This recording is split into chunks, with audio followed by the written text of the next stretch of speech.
विद्याधनम सर्वधन प्रदानम और त्वा प्रत्यय।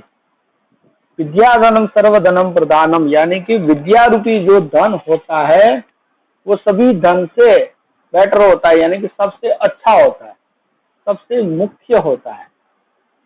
यानी कि आप देखो पढ़े लिखे हो तो आप पैसे कमा सकते हो, लेकिन ऐसा जरूरी नहीं है कि आपके पास पैसे है तो आप पढ़ लिख भी सकते हो। तो काफी सारे अमीर बच्चे ऐसे हो गए जिसके माता पिता के पास पैसे बहुत है लेकिन उसके बच्चे पढ़ लिखने में कमजोर है। लेकिन काफी सारे ऐसे भी बच्चे हो गए जिसके माता पिता के पास पैसे नहीं है लेकिन वो पढ़ लिखते हैं। तो पैसों से विद्या नहीं प्राप्त की जा सकती, लेकिन विद्या से पैसों प्राप्त किए जा सकते हैं। तो ये यहाँ पर बताया गया विद्याधनम सर्वधन प्रदानम, क्योंकि देखो कोई भी धन हो आपके पास, अगर आपके पास बहुत ज्यादा पैसा है या कोई भी संपत्ति है, अगर आप किसी को बांटोगे तो कम होती जाएगी। लेकिन विद्या एक ऐसा धन है जो बांटने से बढ़ती है, कभी कम होती नहीं है।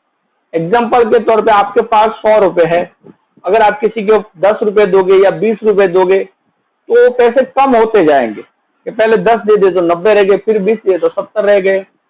लेकिन अगर आपको कुछ आता है, कोई भी कला आती है, वो भी एक विद्या ही है, या फिर आपको कोई मैथ का सम आता है, वो आप किसी को सिखाओगे तो आपके पास कम नहीं होगा, वो आपको और मजबूती से आएगा, वो आप और अच्छी तरह से रिमेम्बर कर लोगे।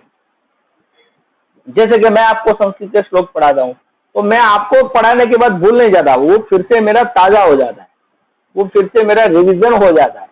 तो विद्या रूपी धन होता है वो जिंदगी में कभी खत्म होता नहीं। बाकी दुनिया का हर एक धन, जो कोई भी धन गिन, वो हर एक धन कम होता है, बांटने से वो कम होता है, लेकिन विद्या रूपी धन कभी भी कम होता नहीं।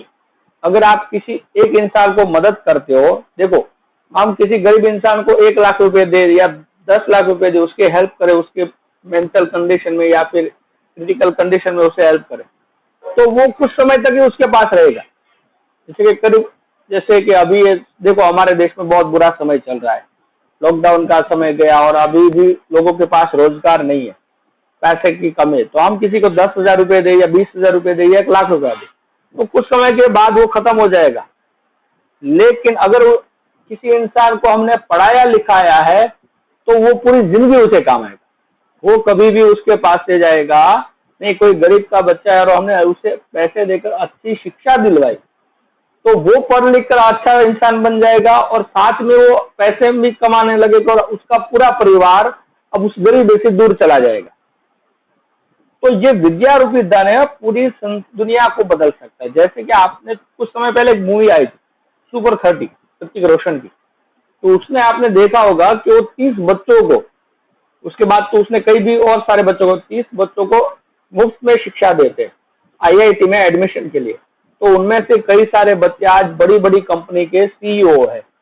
यानी कि अब जो पहले वो गरीबी में जीते थे, अब वो गरीबी उसके पूरे परिवार से, पूरे खानदान, अब उसकी पीढ़ी दर पीढ़ी अब कोई गरीब रहेगा नहीं। वो कैसे हुआ? विद्या से।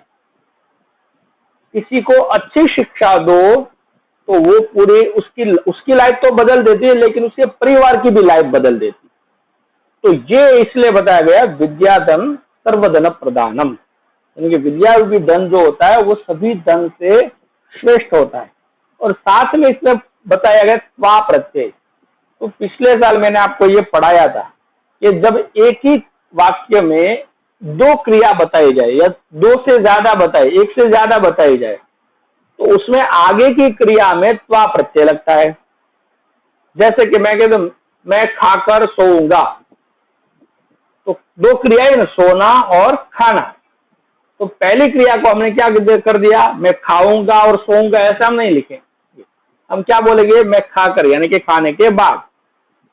मैं घर जाकर लिखूंगा, जाकर, तो वो संस्कृत में उसे त्वा प्रत्यय लगता है। जैसे कि अहम गृहम गत्वा, गच्छामि नहीं लिखते, वहां पर क्या लिखते, गत्वा पठामि, कि मैं घर जाकर पढ़ूंगा।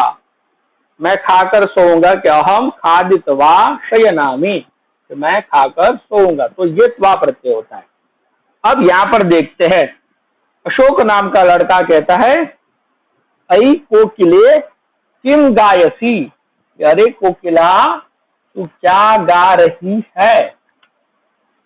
तो कोकिला कहती है कि हम श्लोका नाम सस्वरम वाचनम करोमि, कि वो कहती है कि मैं श्लोका नाम यानी कि कई सारे श्लोक है बहुवचन में, षष्ठी विभक्ति बहुवचन में, श्लोकों का सस्वर यानी कि उसके स्वरों के अनुसार वाचनम करोमि मैं उसे पढ़ रही हूं। अशोक अगर किम श्लोकानम अपनी गायनम भवती, तो अशोक को ये नया लग रहा है कि वो सस्वर गा रही है। तो अशोक कह रहा है किम श्लोकानम, कि क्या श्लोकों का भी गायन अपनी गायन भवती, क्या श्लोक भी गाए जा सकते हैं। तो कोकिला कहती अवश्यम, जरूर, कोई भी श्लोक हो उसे जरूर गाया जा सकता है। कि आप संस्कृत भाषा की एक विशेषता है कि उसमें अलग अलग तरह के छंद के अनुसार श्लोक का निर्माण किया जाता है और हर एक छंद का अलग अलग राग होता है। कोई भी श्लोक हो आप उसे अच्छी तरह से गा ही सकते हैं, हाँ बस उसकी प्रैक्टिस की जरूरत होती है। अगर एक बार उसकी अच्छी तरह से प्रैक्टिस कर लो तो उस श्लोक को आप कई सारे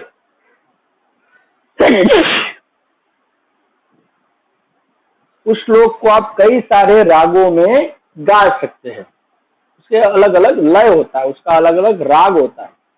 तो यहाँ पर कहते हैं श्लोक चत्वार चरणा भवति। अब श्लोक किस तरह से होते हैं वो बताया। श्लोक के चत्वार यानी कि 4, चरणाहा भवन्ति, चरण यानी कि पाठ शब्द विभाग के श्लोक के 4 विभाग होते हैं। सर्वेषु च समान वर्णा, कि सभी समान वर्ण के होते हैं। संस्कृत में जो भी श्लोक होते हैं, कोई भी श्लोक हो छोटा या बड़ा, उस सभी श्लोक के वर्ण कितने, पाठ कितने होते हैं, विभाग 4 होते हैं और सभी में एक जितने ही अक्षर होते हैं। कि पहले पाठ में इतने अक्षर तो दूसरे में भी इतने आएंगे और तीसरे में भी इतने आएंगे और चौथे में भी इतने आएंगे, कोई भी अलग अलग नहीं होगा। सर्वेषु समान वर्णा यानी कि सभी में एक जितने ही अक्षर रहते, कभी भी किसी में अक्षर ज्यादा के कम होते नहीं। शुणु अहम गीतवा श्रावयामि, कि सुनो मैं गाती हूं और सुनो तुम। गीतवा श्रावयामि मैं गा रही हूं और सुनो तुम। तो देखो यहाँ पर ये जो इस चैप्टर में जो सभी श्लोक दिए गए हैं, सभी वो सभी के सभी अनुष्टुप छंद के श्लोक है। कौन से छंद के? अनुष्टुप छंद। इस छंद का नाम है अनुष्टुप। अब इस छंद की विशेषता, तो इसके 4 पाठ कहां कहां पर होते हैं। देखो यहाँ पर देखो अल्प विराम किया गया यहाँ पर और ये यहाँ पर, तो यहाँ पर इनके एक एक पाठ खत्म होता है। यानी कि पहला पाठ है अपूर्व कोपी कोशोयम, ये पहला पाठ खत्म हो गया। विद्यते तव भारत, ये दूसरा चरण, दूसरा पाठ। व्ययतो वृद्धि मायाति, ये तीसरा पाठ। और क्षय मायाति संचयात, यह है चौथा पाठ। तो यहाँ पर हमने पढ़ा था कि सभी पाठ के सभी चरण के अक्षर समान होते हैं। तो अनुष्टुप छंद के प्रत्येक चरण में कितने अक्षर होते हैं? 8 अक्षर। अब देखो संस्कृत में श्लोक के अक्षर जब गिनने हो तो पूरे अक्षर गिने जाते, आधे अक्षर गिने जाते नहीं। जितने अक्षर पूरे हो वही गिने जाएगी। अब देखो मैं आपको सिखाता हूं किस तरह से। यहाँ पर देखो पहला शब्द है अपूर्व, तो अपूर्व में अ पू और व, र नहीं गिना जाएगा, र आधा है। तो कितने अक्षर हुए? 3। कोपी, तो उसमें ये बीच में है ना, वो एक अवग्रह है, वो संधि के कारण आया है, तो उसे गिना जाएगा नहीं। को और पी कितने अक्षर हुए? 2। कोशोयम, तो क श और य, म देखो हलंत है, आधा है, तो वो अक्षर कितने हो गए? 3। तो 3 2 और 3 कितने अक्षर हो गए? 8। तो ये पहला पाठ। विद्यते तव भारत, ये दूसरा पाठ देखो। विद्यते 3, तव वो भी 2 और फिर भारती 3, 3 2 और 3 8 हो गए। व्ययतो तीसरा चरण देखो, व्ययतो, दूसरी लाइन में तीसरा चरण व्ययतो, तो 2 बार य और तीसरा अक्षर है त, वो तो आ गए, तो 3 अक्षर। वृद्धि, तो ब, उसके अंदर है ध, मायाति, ये 3, वो हो गए 8। क्षय मायाति, चौथा चरण देखो, क्षय मायाति, उसमें 3 अक्षर है। संचयात, तो उसमें स, च और य, ये 3 अक्षर, तो 5 और 3 8 हो गए। तो जिस तरह से संस्कृत में श्लोक ये अनुष्टुप छंद होता है, आप कोई भी अनुष्टुप छंद देखोगे तो अनुष्टुप छंद में हमेशा 8 अक्षर ही होते हैं। हर एक श्लोक में मैं नहीं कहता, लेकिन अनुष्टुप छंद जहां पर हो वहां पर हमेशा 8 अक्षर ही होते हैं। एक चरण में 8 अक्षर, दूसरे चरण में भी 8, तीसरे में भी 8 और चौथे में भी 8। संस्कृत में कभी प्रत्येक चरण के श्लोक के अक्षर अलग अलग नहीं होंगे, वो समान ही होंगे, अक्षरों की संख्या समान ही रहेगी, यानी कि हर एक पाठ एक समान।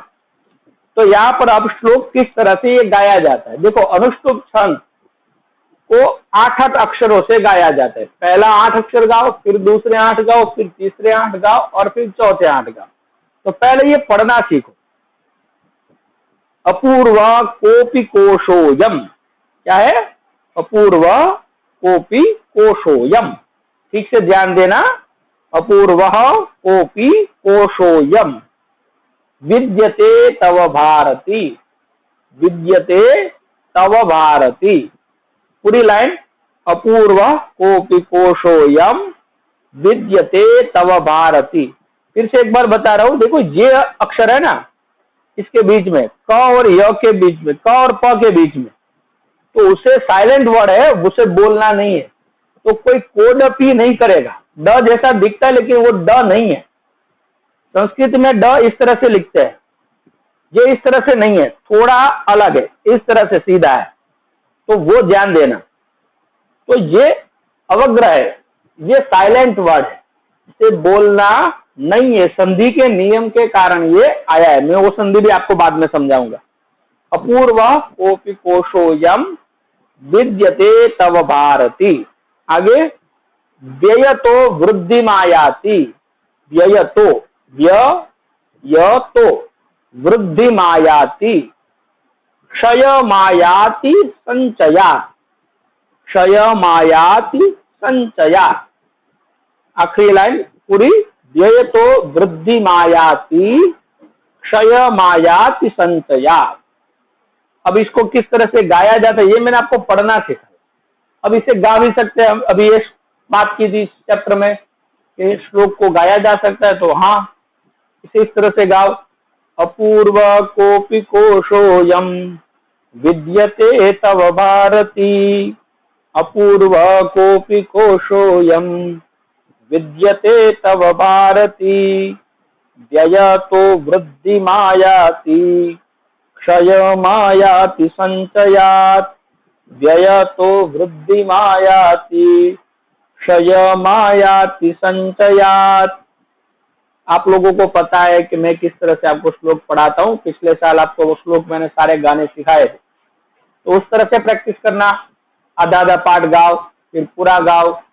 अपूर्व कोपि कोशोयम विद्यते तव भारती, व्ययतो वृद्धि मायाति क्षय मायाति संचयात्, अपूर्व कोपि कोशोयम विद्यते तव भारती, व्ययतो वृद्धि मायाति क्षय मायाति संचयात्। तो इस तरह से अगर इसका राग आप भूल जाओ तो आपको एक आसान सिंपल सा श्लोक गुरु ब्रह्मा आपको आता ही होगा। गुरु ब्रह्मा श्लोक अनुष्टुप छंद का ही है, तो अगर उसका आपको राग याद है तो इस चैप्टर के सारे श्लोक आप गा सकते हो उसी राग में। किस तरह से आप गाते हो? गुरुर् ब्रह्मा गुरुर्विष्णु गुरुर्देवो महेश्वरः, गुरु साक्षात् परम ब्रह्म तस्मै श्री गुरवै नमः। तो उसी तरह से अपूर्व कोपि कोशोयम विद्यते तव भारती, अपूर्व कोपि कोशोयम विद्यते तव भारती व्ययतो वृद्धिमायाति क्षयमायाति संचयात् व्ययते वृद्धिमायाति क्षयमायाति संचयात्। इस तरह से आशा करता हूँ आपको ये श्लोक आप ठीक से पढ़ना और गाना आया होगा। अब इसका अर्थ समझते हैं। तो इस श्लोक में माता सरस्वती को वंदन करके बताया गया है कि हे माँ सरस्वती। देखो नीचे अन्वय लिखा है, अन्वय उसे कहते हैं। अन्वय ये आपको मैंने पिछले चैप्टर में संधि सिखाई थी। इस तरह से अनु प्लस अयः, अगर उ के बाद कोई दूसरा स्वर आए तो उ के स्थान पर व हो जाता है और पीछे वाला स्वर उसमें मिल जाता है। तो अनु प्लस अयः उसे कहते हैं अन्वयः। तो यहाँ पर अन्वय उसे कहते हैं, यानी कि श्लोक का अर्थ ठीक तरह से बैठाना। तो किस तरह से उसको अर्थ करते हैं? तो भारती, भारती यहाँ पर संबोधन किया गया है। भारती यानी कि माता सरस्वती को, हे भारती तव अयम कोशः, कि तुम्हारा ये कोश, यानी कि तुम्हारा कोश यहाँ पर यानी कि ज्ञान, तुम्हारा ये अयम, तुम्हारा यह ज्ञान अपि अपूर्व, यानी कि बहुत ही अद्भुत है, अलग किस्म का है। हे माँ सरस्वती तुम्हारा यह ज्ञान बहुत ही अद्भुत किस्म का है। यहाँ पर कोश का ये मतलब वो भी निकालो, धन भी कहते हैं। हमारे पास जो धन भंडार है उसे भी हम कोश कहते हैं कि तुम्हारा ये धन अद्भुत है, अलग किस्म का है, दुनिया के बाकी धन से अलग है। क्यों अलग है? तो कहा गया विद्यते, कि तुम्हारा ये धन अलग है। किस लिए? कि यह व्ययत वृद्धिमायाति, यानी कि ये जब व्ययते बांटते हो तो बढ़ता है, वृद्धि यानी कि बढ़ता है, कि जितना बांटते हो उतना ये बढ़ता है। संचयात न क्षयम आयाति, यानी अगर उसे संचय करो, संग्रह करो, तो ये कम होता जाता है। यानी कि जिस तरह से हम पैसों को तिजोरी में रखते हैं, घर में कहीं भी संभाल के रखते हैं और उसे काफी समय तक ऐसे रहने देते, अगर हमारे पास और भी बहुत सारे पैसे हैं तो। लेकिन विद्या रूपी धन ऐसा है, अगर उसका आप संग्रह करोगे, किसी को दोगे नहीं, तो समय जाने के जैसे जैसे समय बीतता जाएगा आप भूल जाओगे, आपको वो चीजें याद रहेगी नहीं। लेकिन अगर उसका उपयोग चलता रहेगा, आप किसी को देते रहोगे, तो वो हमेशा बढ़ता रहेगा। तो यहाँ पर माता सरस्वती को यही कहा गया कि हे माँ सरस्वती, कि तुम्हारा ये धन, तुम्हारा ये कोश अद्भुत है, अलग है। क्यों? क्योंकि ये जितना बांटते हो उतना बढ़ता है, और जितना उसका संग्रह करते हो उतना वो कम होता है। यानी कि आप कुछ भी सीखे हो, अगर आप किसी और को सिखाओगे तो वो कम नहीं होगा, तो वो हमेशा बढ़ेगा। लेकिन अगर आप उसका संग्रह करोगे, किसी को दोगे नहीं कि मैंने सीख लिया अब मैं किसी को नहीं सिखाऊंगा, तो वो जैसे जैसे समय जाएगा आप भूलते जाओगे। आप उसका उपयोग करते रहना चाहिए। कोई भी चीज, एक सब्जेक्ट की बात नहीं कह रहा, आप कुछ भी नया सीखो तो आपके आसपास कोई आपके दोस्त है, सहेली है, या आपके छोटे भाई बहन है, या कोई भी, अगर उसे वो चीज नहीं आती तो आप उसे सिखाओ, तो क्या होगा, वो फिर से ताजा हो जाएगा। जैसे कि आप 6 में पढ़े होगे, 7 में पढ़े होगे, जो भी चीज आप सीखे हो, मैथ्स हो, साइंस हो, एसएस हो, संस्कृत हो, या हिंदी हो, या और भी कुछ चीज आपको अच्छी आती है, आपको कोई आर्ट की चीज अच्छी आती है, तो वो सिखाओ दूसरे को, दूसरे की ऐसे काम में हेल्प करो, तो क्या होगा, फिर से ताजा हो जाएगा, तो फिर से रिवीजन हो जाएगा, आपकी वो सारी मेमोरी फिर से फ्रेश हो जाएगी। लेकिन अगर आप तो मुझे आता है मैं तुझे नहीं सिखाऊंगा, तो जैसे जैसे समय जाएगा वो चीज आप भूल जाओगे। वो चीज आप उपयोग करते रहोगे तभी आपको वो जीवन में काम आएगी, वरना वो एक जैसे कोई लोहे का टुकड़ा होता है, बहुत ही मजबूत होता है, लेकिन अगर उसका उपयोग ही ना किया जाए, एक जगह पर रख दिया जाए, तो धीरे धीरे उसमें काट लगने लगता है और फिर धीरे धीरे वो सड़ जाता है और फिर वो एक दिन टूट जाता है। कितना भी मजबूत हो वो टूट जाएगा, क्यों? उसका उपयोग नहीं है। तो उसी तरह से विद्या का धन ऐसा है कि उसका उपयोग करना ही चाहिए। अगर आप उसको हमेशा याद करते रहोगे, उसे किसी को सिखाते रहोगे, तो वो आपको हमेशा काम आएगा। लेकिन अगर ये कहोगे मैं किसी को नहीं सिखाऊंगा, तो वो आप भूल जाओगे और फिर वो आपको कभी काम नहीं आएगा। तो इसीलिए यहाँ पर कहा गया व्यय तो वृद्धि मायाती, कि जितना बांटते हो उतना बढ़ता है और जितना संग्रह करते हो उतना कम होता है। तो वो बात यहाँ पर कहा गया। विद्या के धन में दूसरा एक अद्भुत श्लोक है, मैं यहाँ पर कहता हूं आपको कि न चौरहार्यम, इसके विषय में आधा आधा यहाँ पर श्लोक लिख के मैं कहता हूं, न चौरहार्यम। एक एक पंक्ति लिखकर आपको समझाता हूं। विद्या का महत्व यहाँ पर बताया, न चौरहार्यम, यानी कि इसे कभी चोरा नहीं जा सकता। आपके दिमाग में कोई चीज है तो दुनिया के किसी भी इंसान की ताकत नहीं है कि वो आपके दिमाग में ऐसे ले ले, चोरी नहीं कर सकते। मानो कि आप कोई चीज सीखे और सीखने के बाद आराम से सो गए, तो किसी की मजाल नहीं कि आपके दिमाग में ऐसे ले ले। उसे कभी ताला लगाकर सेफ रखना नहीं पड़ता। आप देख रहे हो बाजार से आप जाते हो, कोई ज्वेलर्स की दुकान होगी, कोई बैंक होगा, तो वहां पर कितनी सिक्योरिटी होती है, तो डर लगता रहता है। इतनी सिक्योरिटी होने के बाद भी कभी कभी चोरी हो जाती, कितने बड़े बड़े ताले लगाए होते। क्यों? वो धन चोरी हो सकता है, विद्या रूपी धन कभी चोरी हो सकता नहीं। आपने कभी जाना कि भाई ये बड़ा साइंटिस्ट था, उसके दिमाग में से ये सारी चीजें किसी ने चोर ली? नहीं हो सकता। न चोर हार्यम। फिर दूसरा उसमें कहा गया न च राजहार्यम, न च राजहार्यम, न च राजहार्यम, यानी कि कोई राजा इसके ऊपर टैक्स भी नहीं ले सकता।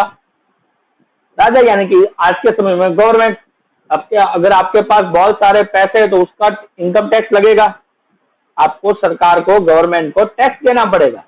आपकी साल भर की जो कमाई है उसके अनुसार आपको पे करना पड़ेगा। लेकिन आप कितनी भी पढ़ाई की हो तो सरकार उसके ऊपर टैक्स नहीं ले सकती कि चलो भाई तुमने बीए पास कर लिया, तुमने डॉक्टरी कर ली, अब तो आधी डिग्री यहाँ पर गवर्नमेंट को दे दो। नहीं, ये नहीं हो सकता। आपका जो आधा नॉलेज है वो गवर्नमेंट को दे दो, नहीं हो सकता। तो कितना भी आप पढ़ लिख लो, कोई गवर्नमेंट उसके ऊपर टैक्स नहीं लगा सकती, वो राजा ले सकता नहीं। फिर उसमें कहा जाता है न भातृभाज्यम, न भातृभाज्यम, ये विद्या का महत्व दिखाता है। भातृभाज्यम यानी कि आपके पिता की जो प्रॉपर्टी होती है, मम्मी की जो प्रॉपर्टी होती है, उसमें अगर आप दो भाई या बहन है तो उसमें आधा आधा हिस्सा आपको प्रॉपर्टी में मिलता है कि आधी इनको और आधी, मानो कि 20 लाख रुपए पापा के पास है तो 10 लाख छोटे को और 10 लाख बड़े को, इस तरह से मिलते हैं। अगर जमीन है तो आधी जमीन इसको और आधी जमीन इसको, घर है तो घर में भी इस तरह से बंटवारा किया जाता है। तो हर एक प्रॉपर्टी का आधा आधा हिस्सा बंटवारा किया जाता है। लेकिन अगर आपके पास ज्ञान है तो आपका छोटा भाई या बड़ा भाई वो ऐसा नहीं कह सकता भाई मैं पढ़ नहीं पाया आज तो आधा मुझे दे दे। अगर बड़े भाई ने डॉक्टरी पास कर, छोटा नहीं पढ़ा, या फिर छोटे ने कर ली, बड़ा नहीं पढ़ा, तो ऐसा नहीं कहेगा चल हम आधा आधा ले लेते, आधा डॉक्टर तू रहेगा, आधा डॉक्टर मैं रहूंगा, मैं कंपाउंडर बन जाऊं, तू भी थोड़ा कंपाउंडर रहे। तो ऐसा हो सकता नहीं, कोई भाई उसका हिस्सा नहीं ले सकता। मानो कि आप ही के क्लास में दो जुड़वा भाई है, आपको पता ही होगा। अब मानो कि एक दिन ऐसा हुआ कि कोई छोटा या दोनों में से एक स्कूल आ पाया, दूसरा नहीं आ पाया, तो वो घर जाके सीखने की रिक्वेस्ट करेगा कि तू मुझे सिखा, लेकिन ऐसा नहीं कहेगा चल आज जो पढ़ा है उसे आधा मुझे दे दे। ऐसा हो सकता नहीं। तो कोई भाई उसका हिस्सा नहीं ले सकता। फिर आगे उसमें बताया व्यये कृते वर्धत एव नित्यम, व्यये कृते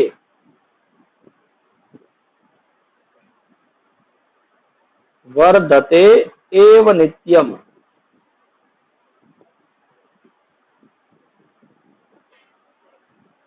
व्यये कृते वर्धत एव नित्यम, ये कि रोज आप इसको जितना बांटोगे ये बढ़ता रहता है, जितना बांटोगे उतना बढ़ेगा।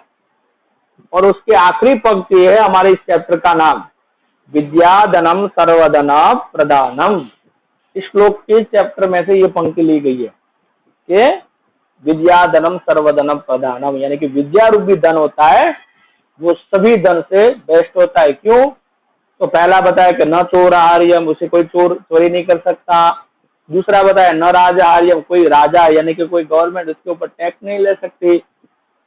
न भातृभाज्यम, कोई भाई उसका हिस्सा नहीं ले सकता कि चल तू मुझे आधा दे दे।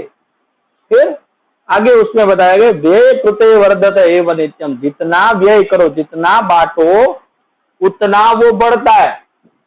विद्याधनम सर्वधन प्रदानम, यानी कि विद्या रूपी धन जो होता है वो सभी धन से बेस्ट होता है, सभी धन से श्रेष्ठ होता है, ये यहाँ पर बताया।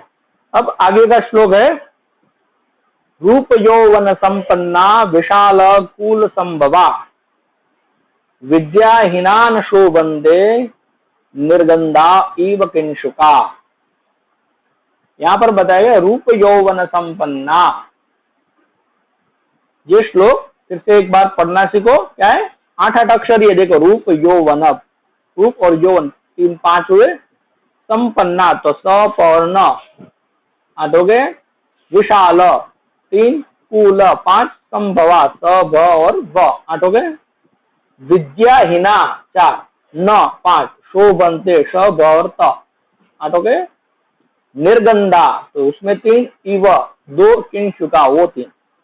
तो 8 अक्षर बोलो, रूप यौवन संपन्ना विशाल कूल संभवा, विद्याहीनान शोभन्ते निर्गंधा इव किंशुका। इसे गाया भी जा सकता है किस तरह, रूप यौवन संपन्ना विशाल कूल संभवा, रूप यौवन संपन्ना विशाल कूल संभवा, विद्याहीनान शोभन्ते निर्गंधा इव किंशुका, निर्गंधा इव किंशुका। पूरा श्लोक, रूप यौवन संपन्ना विशाल कूल संभवा, विद्याहीनान शोभन्ते निर्गंधा इव किंशुका। इस तरह से तो ये श्लोक इस तरह से गुरु ब्रह्मा के राग में भी इसे भी गाया जा सकता है, रूप यौवन संपन्ना विशाल कूल संभवा, विद्याहीनान शोभन्ते इव किंशुका।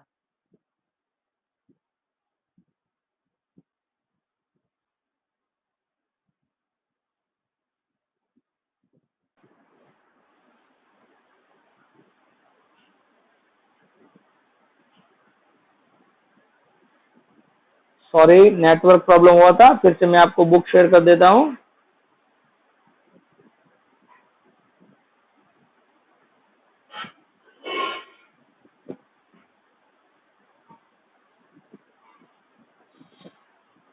तो इस श्लोक में बात की गई कि कोई बड़े कुल में किसी का जन्म हुआ है, रूप यौवन संपन्ना, जिसका रूप बहुत अच्छा है, बहुत ही हैंडसम लगता है या फिर बहुत ही ब्यूटीफुल लगती है, यौवन संपन्ना युवान है, ये दोनों चीज इसके पास है, रूप भी है और युवान भी है। विशाल कुल संभवा, और विशाल यानी कि बड़े कुल में जिसका जन्म हुआ है, कोई बड़ा घर है जिसका देश में राज्य में या शहर में बहुत बड़ा नाम है, ऐसे परिवार में जिसका जन्म हुआ है। दो कितनी चीज इसके पास है, एक तो रूप है, दिखने में बहुत सुंदर है, युवान है, शरीर भी अच्छा है, और बड़े कुल में जिसका जन्म हुआ है। लेकिन फिर भी विद्याहीना न शोभन्ते, लेकिन ये तीनों चीज होने के बावजूद भी कि विद्याहीना न शोभन्ते, अगर उसके पास विद्या नहीं है, अगर उसके पास विद्या नहीं, वो पढ़ा लिखा नहीं है, तो निर्गंधा इव किंशुका, तो किंशुका यानी कि फूल, वो फूल हमें कभी पसंद नहीं आता जो दिखने में अच्छा है लेकिन उसके अंदर खुशबू नहीं है, सुगंध नहीं है। हमें कौन सा फूल पसंद आता है कि जिसके अंदर खुशबू है, जिसके अंदर सुगंध है। तो दुनिया में दिखने में बहुत अच्छे हो, रूपवान हो, हैंडसम हो, या फिर ब्यूटीफुल हो, या फिर बड़े घर में जन्म लिया, इसलिए कोई उसे मान सम्मान नहीं देता। मान सम्मान किस लिए मिलता है? उसके पास कुछ नॉलेज हो, जो जिससे उसने दुनिया के लिए कुछ किया हो। पढ़े लिखे इंसान की इज्जत होती है, मूर्ख इंसान की कभी इज्जत होती नहीं। आप दुनिया में ऐसे कई साइंटिस्ट देख लो, जैसे कि आपको मैं हमारे देश की बात करता हूँ, डॉक्टर अब्दुल कलाम। आपने उनकी फोटो देखी होगी, वो दिखने में इतने सुंदर नहीं थे, ना ही उनका माता पिता का पूरे देश में इतना बड़ा नाम था, बहुत ही गरीब परिवार से थे। फिर भी आज हम पूरे इज्जत के साथ, पूरे सम्मान के साथ उनका नाम लेते। क्यों? उनके नॉलेज के लिए, तो उन्होंने अपने देश के लिए अपना ज्ञान दिया था, तो ज्ञान के लिए हम उसे याद करते।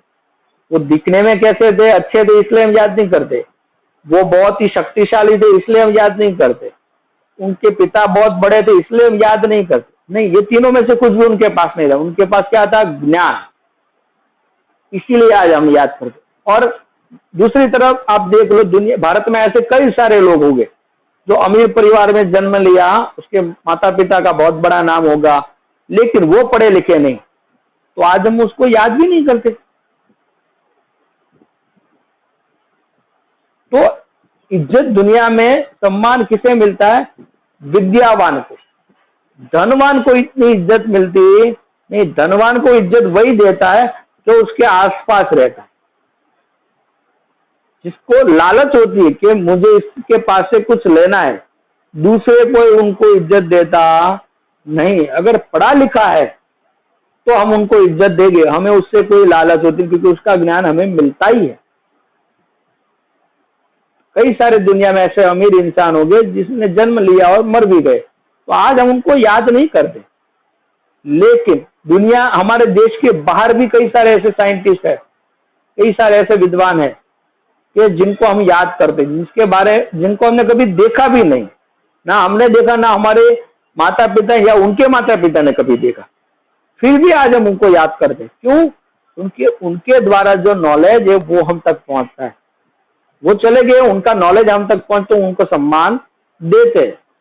तो जिस तरह से बिना खुशबू वाला फूल पसंद नहीं आता, उसका कोई महत्व नहीं होता, उसी तरह से कोई रूपवान है, कोई युवान है, या फिर बड़े कुल में जिसका जन्म हुआ है, फिर भी वो अच्छा लगता नहीं। क्यों? कि जिस तरह से बिना खुशबू का फूल अच्छा लगता नहीं, वैसे ही उसके पास विद्या नहीं, तो उन तीनों चीजों का कोई महत्व नहीं। दुनिया में ज्ञानी लोगों का महत्व है, उनको सम्मान मिलता है। पैसों की कोई अहमियत होती नहीं, किसी को जरूरत ही नहीं है। हम पैसे कमा लेते हैं, लेकिन ज्ञान किसी का हमें मिले वो ज्यादा जरूरी होता है। तो रूप यौवन संपन्ना, यानी कि रूपवान है, युवान है और बड़े कुल में जन्म लिया है, लेकिन फिर भी अगर उसके पास विद्या नहीं है तो उस फूल की तरह है, जो फूल है तो सुंदर दिखने में, लेकिन उसकी खुशबू नहीं है, तो उसके पास कोई जाएगा नहीं। जैसे कि हम बाजार में से कोई फ्लावर खरीदते हैं घर में सजाने के लिए, लेकिन वो कागज का है, तो हम उसे सिर्फ शोपीस में यूज करते हैं, उसका कभी हम पूजा में उपयोग करेंगे नहीं, क्योंकि पता है इसकी कोई वैल्यू नहीं है। लेकिन थोड़े समय के लिए जिसकी खुशबू है उसको हम पूजा में यूज करेंगे। तो महत्व असली का होता है जिसके पास कुछ है, दिखने में सुंदर है, लेकिन अगर उसकी खुशबू नहीं है तो उसकी कोई वैल्यू नहीं है। इसी तरह से बहुत ही दिखने में अच्छा हो और परिवार भी अच्छा हो, लेकिन पढ़े लिखे ना हो तो उसका कोई महत्व नहीं। इसीलिए आपके पापा या मम्मी डॉक्टर है, इंजीनियर है, या फिर कोई गवर्नमेंट ऑफिसर है, या फिर किसी बड़े ओहदे पर काम कर रहे हैं, तो ऐसा मत समझा करो कि उनको जो सम्मान मिलता है वो मुझे मिलेगा। नहीं, आपको सम्मान पाने के लिए आपको पढ़ना पड़ेगा, आपको लिखना पड़ेगा, आपको सीखना पड़ेगा। जब तक आप ये कुछ करोगे नहीं, आपको सम्मान मिलेगा नहीं, आप सिर्फ उनके नाम से जाने जाओगे, बाकी कोई सम्मान मिलता नहीं। बाकी दुनिया में मूर्ख लोगों की तरह ही हमारी गणना की जाती, इसीलिए सीखना जरूरी है कि उनके परिवार में हमारा जन्म हो, वो अच्छी बात है, हम दिखने में भी अच्छे, वो अच्छी बात है, लेकिन पढ़ाई लिखाई नहीं की तो वो सारी चीजें कोई काम की नहीं। ये बात इसमें बताइए। आज का चैप्टर यहाँ तक ही रखते हैं, ये श्लोक फिर